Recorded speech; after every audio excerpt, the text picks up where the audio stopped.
Moving to a new place wasn't supposed to feel like this, but when two older men showed up to help me settle in, I didn't expect what came next.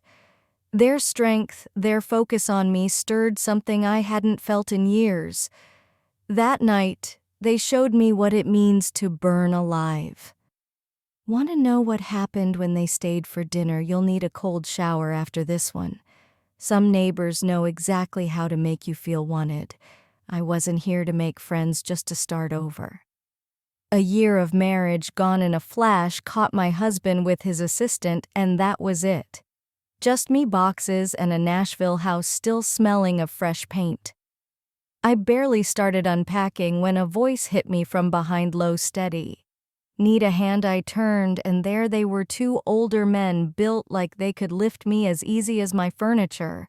Jack, tall, gray-blue eyes, salt and pepper hair, hands strong, smile sharp. Frank, stockier, dark hair with a slow, knowing grin. I should have said no. Instead, I said I could use the help.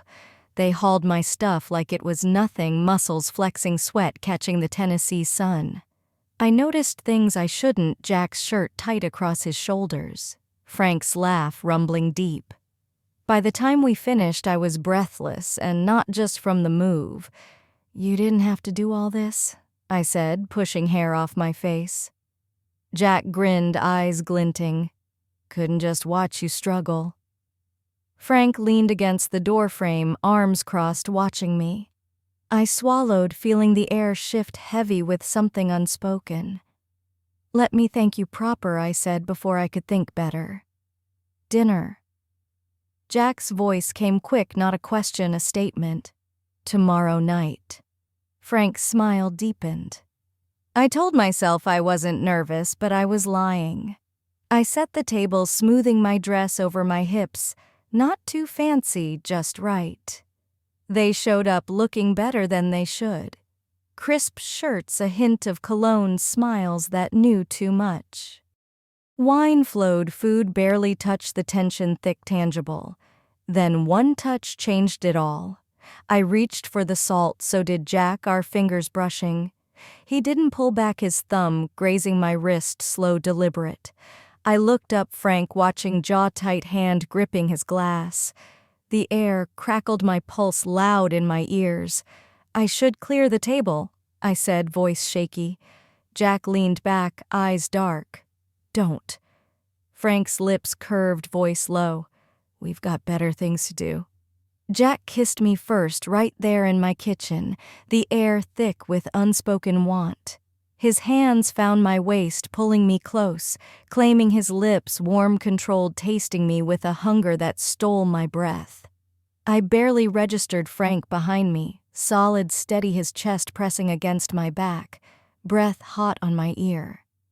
"Relax," Frank whispered, voice a low rumble. "Let us take care of you." A shiver ran through me, not fear but anticipation. Jack's lips trailed my throat, kisses, deliberate, teasing, sparking heat. Frank's mouth brushed the sensitive skin below my ear, his stubble sending a delicious shudder down my spine. Their hands moved in sync, one lighting the fire, the other fanning it to flames. Jack's grip tightened on my hips, possessive, sure, his body hard against my softness, making me feel small, desired. Frank's fingers wove through my hair, tilting my head back, exposing my throat. He took his time, kissing, a slow, searing path across my skin until his lips met mine. I gasped into his mouth, Jack's hands sliding lower, teasing, bold. "You're beautiful," Jack murmured against my collarbone, voice rough, hungry. Frank chuckled low, knowing. "She likes this." Jack's lips curved against my skin. "She needs this." I did. I needed to feel wanted, touched with purpose, consumed by two men who looked at me like I was worth devouring. Jack's hold kept me steady, Frank's hands exploring every curve, every dip, every soft place. They worked together, effortless, pushing me higher, deeper into the heat. Every touch set me ablaze, every whisper, every rough caress building a fire I couldn't contain. Jack anchored me hands firm, keeping me exactly where they wanted. Frank's lips never stopped seeking every spot that made me shudder, made me gasp, made me crave more. Their bodies pressed close, strong, unyielding, guiding me into a rhythm as natural as breathing.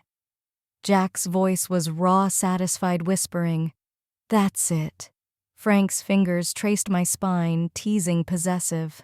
"Look at you," he murmured, voice dripping with awe. "Perfect."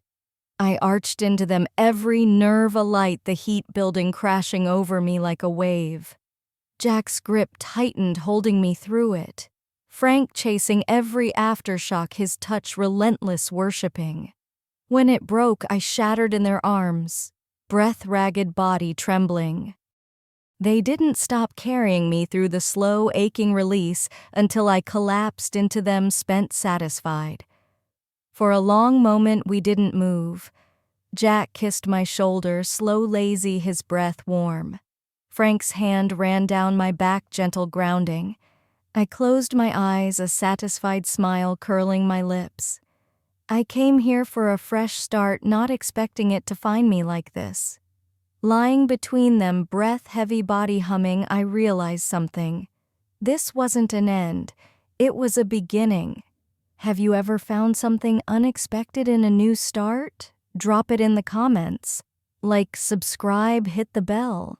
Sometimes moving on is the best thing you ever do.